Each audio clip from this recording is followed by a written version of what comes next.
누가복음 16장 1절로 3절까지 한번 읽어보겠습니다.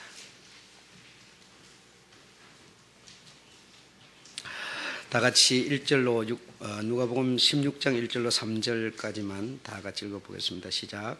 또한 제자들에게 이르시되 어떤 부자에게 청지기가 있는데 그가 주인의 소유를 허비한다는 말이 그 주인에게 들린지라. 주인이 저를 불러 가로되 내가 내게 대하여 들은 말이 어쩌미뇨. 내 보던 일을 세마라. 청지기 사물을 계속하지 못하리라 하니. 아멘. 내가 무엇을 할꼬 땅을 파자니 힘이 없고 빌어먹자니 부끄럽구나. 아멘. 불의한 청지기, 오늘 우리가 읽은 요 내용까지는 불의한 청지기입니다만은 이 불의한 청지기가 맡은 일을 추구하는 그 방식을 바꾸니까 지혜로운 청지기로 바뀝니다. 그래서 주님께서는 이런 상황을 통해서 우리에게 무엇을 말씀하려고 하시는지를 우리가 이해하면 될 것 같습니다. 그 어떤 부자 또한 어떤 부자, 이 부자는 정말 굉장히 어떤 부자였는데 이 부자에게 도움을 받지 않는 사람은 거의가 없습니다. 대부분의 사람들이 도움을 받아야만 살 수밖에 없는 아마 그런 상황입니다. 그래서 그 애굽에 요셉이 가가지고 요셉으로 말미암아 부요해져 가지고 각국인이 요셉에게 그 애굽에 와서 양식을 사러 오는 것과 같이 이 부자에게 대부분의 사람들이 다 이렇게 도움을 받아야만 되는 아마 상당한 그런 부자였습니다. 그래서 우리가 영적으로 이해하면 바로 하나님이신데 이 부자에게 어떤 청지기가 있었습니다. 그래서 청지기가 어쩌면 내일 수도 있습니다. 여러분일 수도 있겠죠. 어떤 청지기가 있었는데 이 청지기가 사물을 제대로 보지 않는 겁니다. 어떻게 보는가 하면 철저히 자기 이익을 추구하는 방식, 그러니까 자기 중심적으로 사물을 보는 겁니다. 주인의 청지기면 주인에게 이익이 되도록 해야 하는데 그렇지 않고 전부 자기에게 이익이 되도록, 자기가 어떤 이 수입이 되도록 이렇게 아마 본 것 같습니다. 그러니까 주인이라는 분이 이 부자가 뭐 보통의 부자가 되지 않죠. 이 부자는 정말 대단한 지혜가 있고 명철이 있고 능력이 있는 분인데 이 청지기가 이렇게 사물을 보는 것을 모르지 않았습니다. 이미 다 알고 있었는데 이 알고 있는 사실을 통해서 이 청지기가 언제나 생각을 바꿔줄까, 언제나 생각을 돌이킬까 기다렸습니다. 계속 기다렸는데 결국 옆에 있는 사람들로 인해서 소리가 들려오게 된 거죠. 주인님, 이 청지기, 주인님이 세운 이 집사, 이 집안일을 돌보아 맡아 하고 있는 이 집사가 일을 제대로 하지 않습니다. 주인에게 정말 덕이 되지 않습니다. 자기를 위해서, 자기 유익을 위해서 이렇게 하고 있습니다. 이 말이 주인에게 들림으로 참소, 고소가 들어가므로 그제서 하는 수 없이 주인은 공의로운 분이셔서 진실하신 분이셔서 그런 참소가 들어왔기 때문에 더 이상 참아볼 수가 없는 것이죠. 이제는 판단을 해야만 되는 상황이 됐습니다. 그래서 불러서 내게 이렇게 들리는 이 말이 어쩌미뇨. 처음 듣는 게 아닙니다. 이미 알고 있었지만 이 말이 말이 들려오도록까지 이렇게 할 수밖에 없었느냐라는 뜻이 되는 겁니다. 그래서 사무엘을 보지 못하리라, 계속하지 못하리라 이렇게 됐던 것이죠. 그래 이것이 참 이 세상 사는 사람들의 방식이 아닐까 저는 이렇게 생각을 해보는데 이 세상을 살아가는 삶의 방식이라는 게 대부분 우리가 생각할 때 내게 유익이 되도록 하려고 하는 게 기본이죠. 그래서 뭘 하든지 간에 내게 이익이 되도록 내가 중심이 되도록 이렇게 우리가 하는데 그런 우리를 향하신 주님이 우리의 속마음을, 우리의 그 시각을 모르지 않을 겁니다. 다 알 겁니다. 알지만 그러나 우리가 언젠가는 생각을 바꿔주겠지 하고 참고 인내하고 기다리고 계시는 줄로 믿습니다. 그래서 이 생각을 제가 하면서 과연 너는 어떠냐? 내가 나에게 물어봤으면 너는 어떠냐? 이렇게 물어보니까 그래도 1에서 10이라고 하는 숫자를 놓고 우리가 봤을 때 너는 어쩌냐라고 이렇게 제가 물어보니까 그래도 한 5쯤은 됩니다. 5쯤은 됩니다. 5 정도는 되는 것 같습니다. 이렇게 제가 답을 드렸는데 정말 내가 5쯤 되는가? 정말 5는 되는가? 이렇게 제가 생각을 해보고 이렇게 깊이 생각을 해봤습니다. 묵상하면서 또 물어보면서 이렇게 많이 해봤는데 5 정도는 되지 않겠냐? 5 정도는 되겠다. 이렇게 제가 그래도 마음의 생각을 다짐을 하고 이렇게 해봤는데 대부분의 요 현대 시대의 사람들이 사실 여러분도 아시다시피 물질 만능주의가 됐습니다. 물질이 우선시되는 사회가 되다 보니까 두드러지게 나타나고 있는 현상 하나가 무엇인가 하면 결혼을 할 때 내가 가진 것이 딸이면, 내가 가진 것이 아들이면 상대의 딸, 상대의 아들에 대해서 우리가 어떻게 생각을 하는가라고 제가 생각을 해보니까 항상 내 기준에는 못 미치는 거예요. 못 미치는. 그래서 내가 딸을 데리고 있으면 그 아들놈이 상대의 집안의 그 아들이, 그 상대의 부모는 그 아들을 위해서 아마 헌신적으로 정말 최선을 다해서 해로운 거는 안 먹이고 좋은 것만 먹이면서 아마 키웠을 거예요. 그런데 내가 딸을 가지고 있는 이유 때문에 그냥 아들을 그냥 평가를 하는데 어떻게 평가를 하느냐? 무조건 내 중심에서 평가를 해버리는 거예요. 내 중심에서 평가를 해서 그냥 뭐 따져보지도 않고 그냥 못 미친다. 뭐 내 딸하고는 그래도 상대가 아니야. 이렇게 생각을 해버리는 것이 전 시대의 상황입니다, 여러분. 대체적으로 그렇습니다. 그런데 여러분, 그렇지 않을 때가 또 있어요. 내가 딸을 데리고 있는데 저 상대의 아들이 부잣집 아들이에요. 부잣집 2세나 3세가 돼요. 그러면 주놈이 어떻게 자랐는가를 따져보지 않고 그만 할렐루야 불러버려요. 할렐루야. 대박 맞았다 이렇게 돼버린 거예요. 이게 바로 오늘의 현실이에요. 그래, 정말 다시 말하면 저 아들이 부자의 아들이니까 내한테 콩고물이라도 떨어지지 않겠나. 사실 결혼하면 여러분 사돈끼리는 1년 가도 어쩌면 10년 가도 한 번도 안 만나는 수도 있어요. 그런데도 불구하고 무조건 내 딸이, 내 아들이 우선시되고 상대가 그냥 어떻게 살았는가도 따져보지 않고 그만 뭐 좀 가진 게 많으면 무조건 오케이, 대박 맞았다 이러는 거거든요. 이게 뭐냐 하면 물질 만능주의에서 그렇습니다. 이것이 현실적으로 지금 그대로 두드러지게 드러나고 있습니다. 이 말을 듣는 여러분은 과연 여러분의 마음을 한번 두들겨 보세요. 여러분이 만약에 딸을 또는 아들을 데리고 있을 때 여러분은 그런 일이 생기면 어떻게 과연 할 수 있겠느냐? 한번 생각해 보십시오. 물론 내 아들, 딸이 귀하죠. 그러나 저 가정의 저 아들, 딸도 저 가정에서는 귀한 아들, 딸입니다. 절대로 뭐 차순위가 될 수 없습니다. 나는 나대로 저는 저대로 다 귀한데도 불구하고 내 조건에 맞으면 내 조건에 맞으면 오케이가 되는 거거든요. 우리가 여러분 세상을 지금 사실 알게 모르게 너무나 내 위주가 되어 있습니다. 너무 심각할 정도로 자기 이익, 자기가 우선시되는 중심이 되는 이런 사고방식으로 우리가 지금 살고 있습니다. 우리가 이거 점검해 보아야 합니다, 여러분. 그래서 그런 생각을 제가 하면서 너희 몇 점이나 되냐 이렇게 했을 때 제가 한 5점 정도는 되지 않습니까?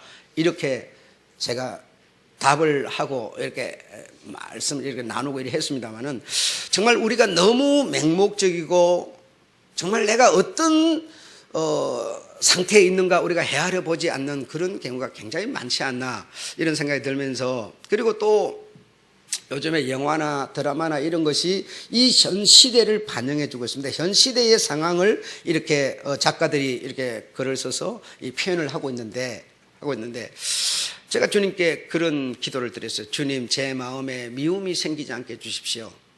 여러분, 참 이게 묘한 것 같아요. 묘한 게 뭐냐면 정말 주님의 영으로 충만해가지고 이렇게 그냥 미움이 아니라 사랑으로 이렇게 딱 돼 있다가도 어느 순간에 미움이라는 게 뿅뿅 올라오는 거예요. 그래가지고 그만 누가 미운 생각이 그냥 딱 들어요. 그러면 이 마음이 들면 치료하기가 상당히 어려워요. 순간에 올라왔지만 이걸 고치려면 며칠이 몇 시간이 가기도 해요. 너무 힘든 거예요, 여러분. 그걸 제가 왜 그런 나의 마음에 미움이 생기지 않게 해주십시오, 이 기도를 제가 왜 드렸는가 하니 드라마 부르라 미풍이를 보면서 그랬어요.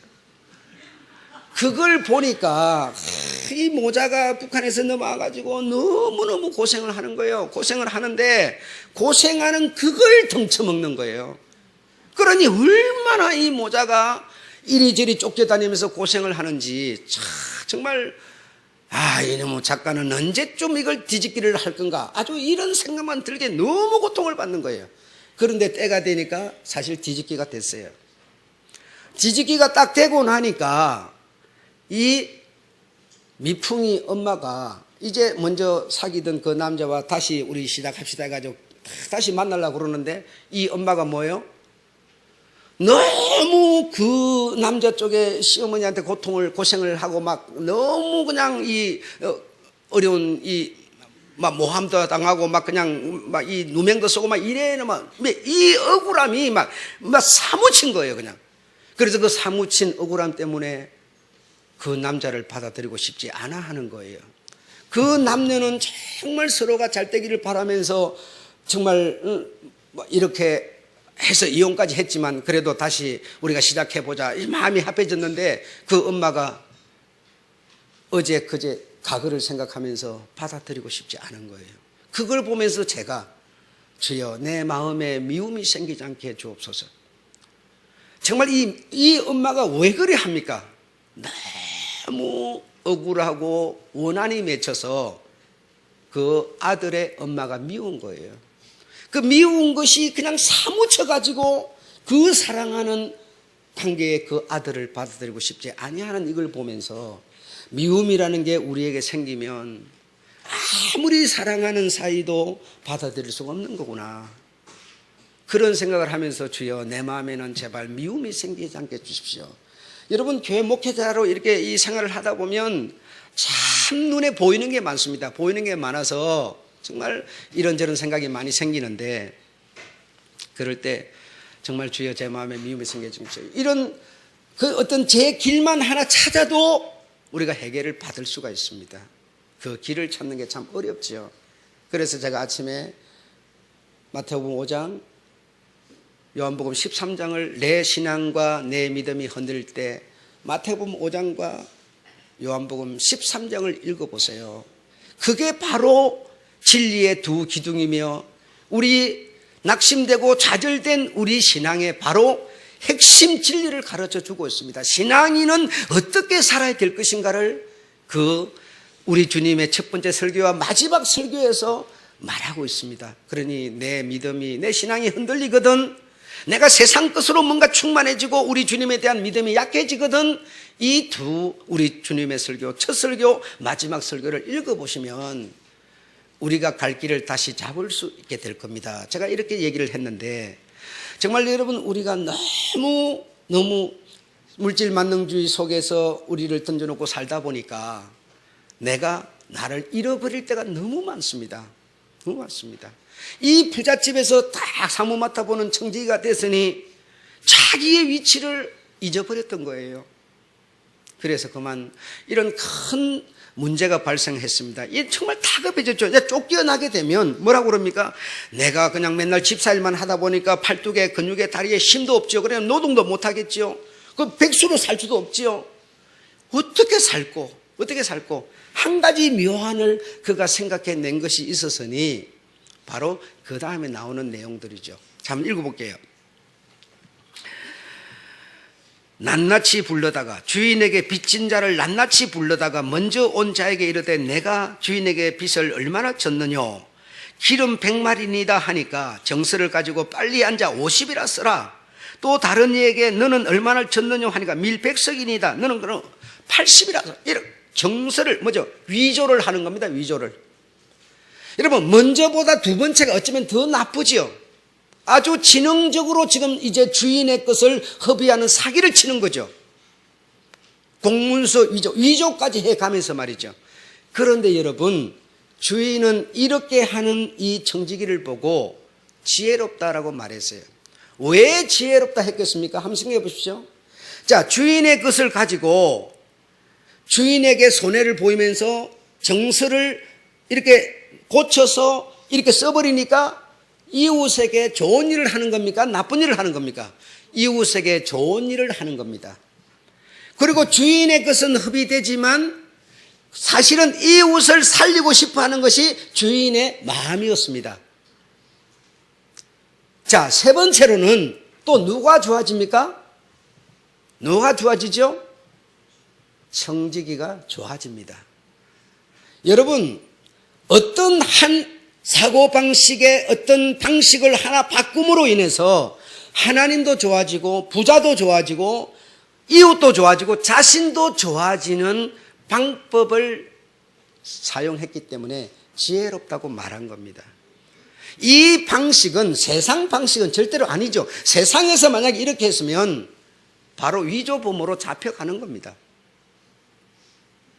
그래서 내가 이제 주인에게 쫓겨나서 세상 밖으로 나갔을 때 내가 도움을 줬기 때문에 도움받은 저들이 나를 받아줄 거야. 나의 친구가 되어줄 거야.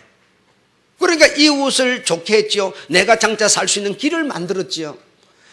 이웃에게 도움 주는 것을 너만을 위한 것이라 너는 네의 것으로 이웃에게 도움을 네가 사물을 보는 그 직분으로 도움을 주는 것을 주인은 오히려 기뻐하고 있었다는 겁니다. 그러므로 역시 자신도 방식을 바꾸니까 어떻게 돼요? 상황이 좋아지더라는 거죠. 방식만 바꾸어도 상황이 개선이 되면서 다시 말하면 뒤집기가 됐다는 것이죠. 그리고 나서 쫓아냈다고 말하지 않아요. 쫓겨나갔다고 말하지 않아요. 주인이 원했던 것은 네가 세상을 살아가는 방식을 지금 바꾸라는 겁니다. 내가 어떤 일을 하느냐, 내가 누구이냐, 나는 뭐 하는 정직이냐, 네가 지금 세상 속에 있지만 네 정직이 나의 정직이 네가 방식을 바꾸면 네 손에 네도 좋아진다는 거. 나도 좋아, 나 하나님도 좋아지지만 너도 좋아지고 이웃도 좋아진다는 겁니다. 여러분, 이것이 바로 이 부자가 원하셨던 방식이죠. 이 방식으로 바꾸기를 원하셨던 거죠. 그러니 내 행편이 좋아지죠. 야, 이거 기가 막힌 방법인데, 이거 내가 이웃에게 내가 장차 살 수 있는 길을 위해서 그들에게 내가 주인의 것을 오히려 더 허비하면서 이렇게 했는데 했더니 아니 주인도 좋아하네, 나도 좋아지네, 이웃도 좋아지네. 놀라운 방식이었어요. 그러면서 그렇게 이 청지기가 하루 이틀 3일 하다 보니까 야, 이거 기가 막힌 방식이네. 주인도 좋아하네, 그리고 이웃도 좋아하네, 그리고 나도 자꾸만 좋아지네. 나도 좋아지네. 왜 사람들이 자기를 칭찬해주고 막 대우해주고 직분도 안 뺏기고 이런 자기도 좋아지네. 이렇게 된 것이죠. 이렇게 하루 이틀 3일 계속되면서 이 청지기 속에 두 마음이 생기더라는 겁니다. 이 일을 계속하면서 계속하면 결과적으로 내가 자꾸 좋아지네, 내 장차 살 수 있는 길도 열리네, 내 환경도 좋아지네, 이러면서 그만 이 재물과 하나님이라고 하는 이 두 마음이 이 청지기에 생기기 시작하더라는 거예요. 그래서 주님, 이 부자인 이 주인께서는 마지막으로 경고하는 것이 바로 13절입니다. 집 하인이 두 주인을 섬길 수 없나니 혹 이를 미워하고 저를 사랑하거나 혹 이를 중히 여기고 저를 갱히 여길 수 없음이라. 너희가 하나님과 재물을 겸하여 섬길 수 없느니라 이랬습니다. 예, 그러니까 이 좋은 이 방식, 이것도 사실은 뭐 주인이 좋고 이것은 문제가 아니야. 자기가 쫓겨났을 때 살 수 있는 길을 선택을 해서 했던 것인데, 자기 것을 줄 수는 없고 주인의 것을 이렇게 반토막으로 정서를 바꾸는 일을 했더니, 주인도 말은 안 하지만 은근히 그냥 두고 보는 것 같고, 사람들도 자기를 칭찬해주고 대우해주고, 그리고 자기도 뭐죠? 장차도 좋고 쫓겨나가지도 않고 모든 것이 지금 환경이 좋아져요.